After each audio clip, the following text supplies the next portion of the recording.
Okay, let's continue our Thanksgiving quiz. If you haven't seen any of the previous videos, as I've mentioned before, please go back and watch them. It'll give you a good foundation as far as the foundation of this nation and the influence of Thanksgiving, the Pilgrims, why did they come here, and the godly principles and the foundation of this nation, this blessed nation that we lived in, that we live in the United States of America. Now, how important was Christianity in colonial education in America? A young colonist education usually came from the Bible, the Hornbook and the New England Primer. The Hornbook consisted of a single piece of parchment attached to a paddle of wood. Usually the alphabet, the Lord's Prayer, and religious doctrines were written on it.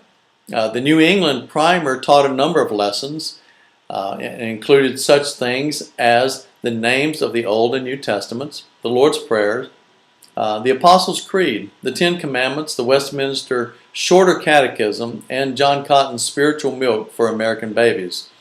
Even when teaching the alphabet, biblical themes were used, and you'll see how these rhyme, okay? It says, A is for Adam's fall, we sinned all. B is for heaven to find, the Bible mine. C is for Christ crucified, for sinners died.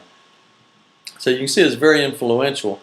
And it makes me wonder if that paddle wasn't used for other things also. Today you can't even look at somebody wrong and be taken to court to lose your job. It's a shame that our discipline system has failed here in the United States. But moving along, how important was Christianity in colonial higher education? Now, most of the major universities were established by Christian denominations. Many people don't know that. Harvard was a Puritan school. William and Mary was an Anglican school. Yale was Congregational. Princeton was Presbyterian, and Brown was Baptist. Now, the first motto for Harvard, I'll just give you the English translation of this because I'm sure I will mess up the Latin. The first motto for Harvard was Truth for Christ and the Church. Boy, has that strayed, huh? Students gathered for prayer and readings from the scriptures every day.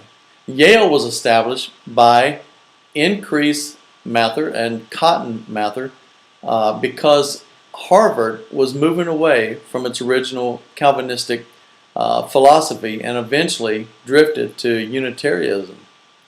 The founders of Yale said that every student shall consider the main end of his studies, to wit, to know God in Christ Jesus, and answerably to lead a godly, sober life.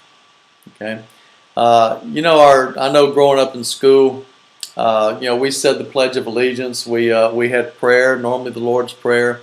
We could take our Bibles to school. We even had verses that we used. I remember even in high school, I had my Bible and my Jesus jacket on. It wasn't a big deal. Today, it has become something that people feel like it's politically incorrect. Well, we need to get back to the foundations of our nation and see that everything has drifted away from being true politically correct, because our King Jesus is the top politician. He's the king, and we should be following him. So be blessed and keep your eyes on Jesus.